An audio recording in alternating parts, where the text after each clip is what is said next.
이재명 경기지사 뉴스 공장. 다음은 교회선 폐선로 관련 뉴스입니다. 교회선은 폐선로가 아닙니다. 허락 없는 출입은 불법입니다. 최근 교회선 벽지 터널 등이 SNS를 통해 이른바 인생사진 명소로 유명세를 탔다. 심지어 일부 여행 관련 웹사이트에서는 교회선이 폐선된 것으로 잘못 알려져 홍보되는 상황. 정말 교회선은 폐선된 곳일까? 결론부터 말하면 교회선은 함부로 출입할 수 있는 곳이 아니다. 엄연히 폐선로가 아니기 때문이다. 이에 경기도가 벽지 터널 등 교회선 선로 내에 허가 없이 출입을 하지 말아줄 것을 16일 당부했다. 교회선은 고양 능곡역에서 양주 장흥역, 송추역 등을 거쳐 의정부역으로 이어지는 31.8km 구간을 연결하는 철도다. 지난 2004년 4월 이용 수요 저조를 이유로 여객 수송이 중단되긴 했으나 현재도 화물 및 군용 열차 일부가 운행 중에 있다. 이처럼 일반인의 선로 출입이 금지된 곳임에도 불구하고 철도가 다니지 않으니 폐선된 것으로 오인하고 많은 사람들이 이곳을 찾아왔던 상황. 더욱이 교회선의 선로나 철도시설 안에 철도공사 승낙 없이 통행하거나 출입하는 경우 철도안전법 제48조 및 81조에 의거 1차 25만원, 2차 50만원, 3차 100만원의 과태료를 내야 한다. 선로뿐만 아니라 인근 부지에 들어가는 것도 과태료 부과 대상이다. 과거 온라인이나 SNS에 올렸던 사진도 신고 대상이기 때문에 기존에 찍었던 사진은 반드시 삭제해야 한다. 앞으로 도에서는 관계기관과 협조해 적극적으로 SNS 등을 통해 홍보할 예정이며 교회선에 대한 잘못된 홍보 내용에 대해서는 관련 기관에 정정 요청할 예정이다. 도 관계자는 교회선은 잠시 여객 수송이 중단됐을 뿐 지금도 운행되고 있는 노선이라며 경기도에서는 현재 교회선 여객 수송 운행 재개를 위한 다양한 노력을 기울이고 있는 상황인 만큼 도민과 경기도를 찾는 관광객 분들의 많은 협조를 당부드린다고 밝혔다. 한편 경기도는 고양시, 의정부시, 양주시와 함께 15년 넘게 중단되어 온 교회선의 운행 재개와 국가철 도망 구축 계획 반영을 위해 지난 9월 교회선 운행 재개 및 전철화 구축을 위한 업무 협약을 체결한 바 있다.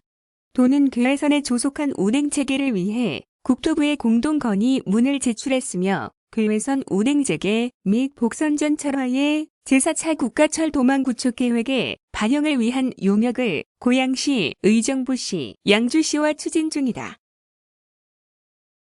첫 번째 뉴스. 경기도 벤처기업들이 경기벤처창업지원센터의 도움을 받아 제품 개발과 매출 증대에 괄목할 만한 성과를 거두고 있어 눈길을 끌고 있다. 현재 의정부 경기벤처창업지원센터에 입주 중인 서열라이프. 이 업체는 최근 미세먼지 등 대기오염에 대한 사회적 관심이 높아지는데 차관 센터의 시제품 제작 지원을 받아 실내용 미세먼지 알림이 개발하는 데 성공했다. 이 제품은 미세먼지에 민감한 어린이나 고령자들이 야외 활동 가능 여부를 결정하는 데 유용하게 활용되고 있으며 출시 후 어린이집, 유치원, 학교, 보건소 등 2,000여 곳에 설치돼 뜨거운 반응을 얻고 있다. 그 결과 2017년 벤처센터 입주, 당시 1인 기업으로 시작해 현재는 직원이 5명이며 내년에 추가로 2명 이상을 신규 채용할 계획이다. 매출도 2017년 1억 4천만 원에서 지난해 5억 7천만 원, 올해는 약 11억 원의 매출을 올릴 것으로 예상된다. 이처럼 서열라이프의 성공을 도운 경기벤처창업지원센터는 도에서 지원하고 경기도경제과학진흥원이 운영 중인 기술기반 창업 허브로 창업 3년 이상 7년 미만 성장기 유망 기술 창업 기업을 체계적으로 지원하고 있다. 현재 도내에는 북부 8곳, 남부 8곳 등 총 16곳의 벤처 창업 지원센터가 위치해 있다. 입주 기업은 저렴한 비용으로 전용 사무공간과 공용시설을 제공받게 되며 창업 교육과 제품 홍보 및 판로 지원, 시제품 디자인 개발 등 사업화 지원, 분야별 전문가의 멘토링 지원 등을 필요에 따라 받을 수 있다. 서열라이프 외에도 벤처 창업 지원센터의 많은 입주 기업들이 성공 신화를 쓰고 있다. 실제 경기도가 지난 7월 센터 입주 기업 157개사를 대상으로 경영 실태 조사를 벌인 결과 총 597억 원의 매출 증대와 716명의 신규 일자리 창출, 지식재산권 130건 획득 등의 성과를 거둔 것으로 나타났다. 한 사례로 2016년 안양센터에 입주한 종합건설업체 KBC는 ISO 9001, ISO 14001을 획득했을 뿐만 아니라 마케팅, 노동법 등의 교육과 멘토링을 통해 품질 경영관리의 기반을 마련할 수 있었다. 매출도 2015년 139억에서 지난해 254억으로 2배가량 증가했다. 서헬라이프 이경웅 대표는 벤처 창업지원센터에 입주해 폭 넓은 지원 혜택을 받은 것이 안정적인 성장에 큰 도움이 됐다며 앞으로 보다 친환경적이고 생활 밀착형 제품 개발을 위해 노력하겠다고 말했다. 권순신 경기도 창업지원과장은 벤처 창업지원센터는 단순히 사업 공간을 제공하는 곳이 아니다. 창업기업의 성장 단계에 맞는 1:1 맞춤형 컨설팅을 제공해 기업이 경쟁력을 갖춰 성공 창업기업으로 도약할 수 있도록 적극적으로 지원하겠다고 말했다. 벤처 창업지원센터 입주 등에 대한 보다 자세한 사항은 경기도 경제과학진흥원 벤처기반팀으로 문의하면 된다. 다음은 경기도 주식회사 관련 뉴스입니다. 경기도 주식회사가 올해 누적 매출액이 3분기를 포함해 43억 원을 넘어서며 견고한 성장세를 나타냈다. 이는 지난해 총 누적 매출 35억 원을 훌쩍 넘어서며 123% 성장한 규모다. 이 같은 성과는 변화하는 유통, 판로 환경에 맞춰 경영 전략을 변화, 온라인 부문과 오프라인 부문으로 재편해 사업을 추진한 것이 주요했다고 경기도 주식회사는 설명했다. 구체적으로 온라인 부문은 온라인몰, 홈쇼핑 및 이커머스, 신사업 등의 오프라인 부문은 백화점 및 마트 팝업 행사, 지점 등으로 구분, 중점을 두고 운영하고 있다. 특히 매출 실적에 가장 크게 기여한 분야는 온라인몰로 올해 3분기 포함 누적 매출액이 22억 원으로 지난해 동기간 7억 원 대비 314% 성장했다. 14억 원의 누적 매출액을 기록한 홈쇼핑 역시 지난해 동기간 7억 원 대비 200% 상승하며 새로운 핵심 성장 동력으로 떠오르고 있다. 또한 온 오프라인 유통 채널의 다변화 역시 이 같은 성과에 긍정적인 영향을 끼쳤다는 분석이다. 실제 온 오프라인 채널을 지난해 20개에서 올해 34개로 늘려 중소기업의 판로를 대폭 확장했다. 향후 경기도 주식회사는 그동안 쌓아온 노하우를 바탕으로 중소기업 유통 판로 지원 플랫폼으로서 의미 있는 수익을 창출할 수 있도록 해외 판로 개척 기능 확대 등 비즈니스 고도화를 꾀하겠다는 계획이다.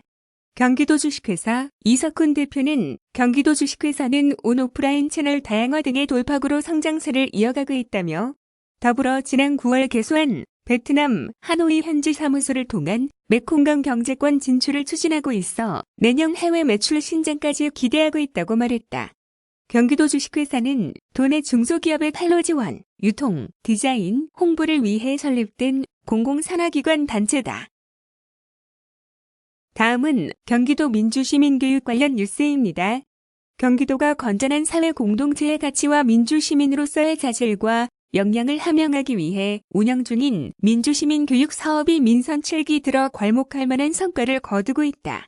경기도 민주시민교육은 지난 2015년 민주시민교육 조례가 제정된 후 올해로 5년차다. 도는 그동안 민주시민교육 공모사업, 온라인 교육, 프로그램 개발, 정책 연구, 포럼, 토론회 등 도내 민주시민교육 확산 기반을 마련하기 위한 다양한 사업을 벌여왔다. 특히 올해는 전국 최초 군장병 민주시민교육, 경기도 시민공동체 교육, 온 프로젝트, 경기도 민주주의 체험, 역사 속 민주로의 초대 등 경기도 특화 민주시민교육 콘텐츠를 개발, 운영에 참여자의 긍정적인 반응을 이끌어냈다. 오는 11월에는 3.1운동 및 임시정부 수립 100주년을 맞아 한국군 현대사 이해를 위한 역사 강연도 개최할 예정이다. 또 일하는 청소년의 노동권리 보호를 위해 2018년도부터 신규로 추진한 청소년 노동인권 교육을 올해 대폭 확대해 청소년 노동인권 전문 강사 파견, 교육, 전국광역지자체, 최초 청소년 노동인권 진로, 박람회 개최, 청소년 노동인권 매뉴얼 확산 배포, 청소년 노동인권 온라인 콘텐츠 개발 등의 사업을 추진하고 있다. 청소년 노동인권 교육은 지난 9월 말 기준 도내 중학교, 일반고 및 특성화고, 학교 밖 청소년 등 총 4만 3천여 명을 대상으로 교육을 했으며 올해 연말까지 5만여 명 이상의 교육 인원을 달성할 수 있을 것으로 전망된다. 내년에는 그동안의 노하우와 경험을 바탕으로 도 전역의 민주시민교육이 확산될 수 있도록 사업 운영 컨설팅 등 시군과의 협력 및 지원 체계를 구축하고 노동인권 강사 양성 및 파견 체계 마련, 교환 및 교재 업그레이드 등을 통해 청소년 노동인권 교육 확대 및 내실화를 추진할 계획이다. 조학수 경기도 평생교육국장은 시행 5년차를 맞는 경기도 민주시민교육은 성인, 청소년, 군 장병, 현장활 동가 등 다양한 계층으로 확대되면서 양적 질적으로 큰 성장을 이루었다며 이를 기반으로 2020년도는 한층 개선된 콘텐츠와 프로그램으로 더 많은 도민이 참여할 수 있도록 준비할 계획이라고 말했다. 다음은 경기도 신청사 관련 뉴스입니다. 경기도는 광교 신청사에 설치할 미술 작품 선정을 위한 절차에 미술작품 설치 공모제를 활용하기로 했다고 16일 밝혔다. 공모제는 지난 6월 제정, 시행된 경기도 건축물 미술작품 설치 및 관리에 관한 조례에 따른 것으로 공정 경기, 도정 실현과 도민에게 수준 높은 예술 복지를 제공하기 위함이다. 2020년 말 준공 예정인 신청사에 설치할 미술작품은 하반기 공모 신청서 작성 등 사전 준비를 통해 내년 시행할 예정이다. 경기도 신청사는 10월 현재 40%의 공정률을 보이고 있으며 올해 말 골출 공사가 마무리될 것으로 보인다. 윤성진 경기용업타운 추진단장은 경기도 신청사 건립공사는 조례가 시행되기 전 2017년도에 발주한 건축공사로 미술작품 설치 공모제 의무 대상은 아니나 공모제 활용 시 공정하고 투명한 절차 진행으로 우수한 미술작품이 선정될 것으로 기대하고 있다고 말했다.